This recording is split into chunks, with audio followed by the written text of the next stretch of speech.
One and taken. 148 রানের টার্গেটে শুরুতেই উইকেট হারায় বাংলাদেশ। ওপেনার তানজিদ তামিম আউট 7 বলে 2 রানে। আজমতুল্লাহ ওমরজাইয়ের উইকেট শিকার। Oh, that is close. আরেক ওপেনার পারভেজ ইমনের দ্রুত বিদায় 5 বলে 2 রানে। 16 রানে টাইগারদের দ্বিতীয় উইকেটের পতন। আজমতুল্লাহ ওমরজাইয়ের দ্বিতীয় উইকেট শিকার। দুর্দান্ত শুরু করা সাইফ হাসানের বিদায় 14 বলে 18 রানে। 24 রানে 3 উইকেট হারিয়ে ব্যাকফুটে বাংলাদেশ। স্পিনার মুজিবুর রহমানের উইকেট শিকার। অধিনায়ক জাকির আলী শামীম হোসেনকে সাথে নিয়ে বিপর্যয়ের হাল ধরে। পাওয়ার প্লের 6 ওভার শেষে বাংলাদেশের সংগ্রহ 3 উইকেটে 37 রান। অধিনায়ক জাকির আলী ও শামীম হোসেন বেশ দ্রুত গতিতে রান তুলে 10 ওভার শেষে বাংলাদেশের সংগ্রহ 3 উইকেটে 74 রান। শেষ 60 বলে তখন বাংলাদেশের জয়ের জন্য দরকার 74 রান। শেষ 10 ওভারে বাংলাদেশের ওভারপ্রতি রান দরকার 7-এর একটু উপরে।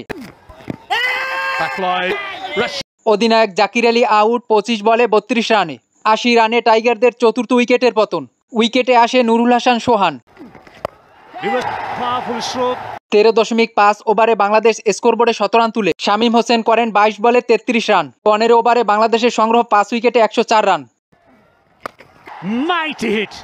16তম ওভারে 18 রান নিয়ে ম্যাচ জয় সহজ করলেও তবে 17 এবং 18 ওভারে 7 রানে 3 উইকেট হারিয়ে ব্যাকফুটে চলে যায় বাংলাদেশ। শেষ 12 বলে বাংলাদেশের জয়ের জন্য দরকার 19 রান। গত ম্যাচের নায়ক নুরুল হাসান সোহান শরীফুল ইসলামকে সাথে নিয়ে 19 ওভারে সংগ্রহ করে 17 রান। 19.1 ওভারে বাংলাদেশ 8 উইকেট হারিয়ে ম্যাচ জয়লাভ করে। 2 উইকেটের জয়ে 3 ম্যাচ টি-20 সিরিজে 1 ম্যাচ হাতে রেখেই 2-0-তে সিরিজ জিতল বাংলাদেশ।